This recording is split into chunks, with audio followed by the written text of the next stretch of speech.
నిన్ననే పాకిస్తాన్ వాళ్ళు ఏదో కొన్ని కోతలు కూశారుగా సౌదీ అరేబియాతో మేము ఒప్పందం కూర్చున్న వాస్తవంగా కుదుర్చుకున్న ఒప్పందం సౌదీ అరేబియా మీద హౌతీ తీవ్రవాదులు దాడి చేస్తే పాకిస్తాన్ సైన్యం వెళ్ళి సౌదీ అరేబియా తరపున పనిచేసి పెడుతుంది. అది అసలు ఒప్పందం. దాన్ని దాచేసేసి లేదు లేదు పాకిస్తాన్ మీద ఎవరైనా దాడి చేస్తే అది భారత్ దాడి చేసిన సౌదీ అరేబియా మాతో కలిసి దాడి చేస్తుందని చెప్పుకొచ్చింది. అయితే ఇవాళ ఇండియన్ ఆర్మీ వచ్చేటప్పటికి Leepa valley POJK Pak occupied Jammu కాశ్మీర్లో ఉన్న లీపా వ్యాలీలో ఉన్నటువంటి 2 పాకిస్తానీ పోస్టుల్ని లేపడేసింది.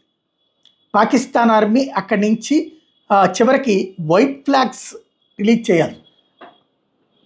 ఉగ్రవాదుల్ని అట్టించి పంపిస్తున్నటువంటి సందర్భంలో అంటే ఓ రకంగా చెప్పండి, ఇది ఒక సర్జికల్ స్ట్రైక్. నిర్దేశిత లక్ష్యాల మీదన ఎడతెరిపి లేని దాడులు చేసింది భారత సైన్యం. అది ఫ్లైట్ యుద్ధ విమానాలతో చేసిందా అంటే లేదు, డ్రోన్లతో చేసింది.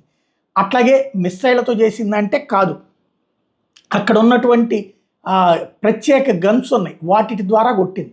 దాంతో చివరికి అది చూడండి, తెల్ల జెండాలు ఎగరేసి మమ్మల్ని వదిలేయండి మొర్రో అని చెప్పుకోవాల్సి వచ్చింది పాకిస్తాన్ ఆర్మీ. ఇది హంద్వారా నౌగాన్ సెక్టార్ హంద్వారా దగ్గర ఇది జరిగింది.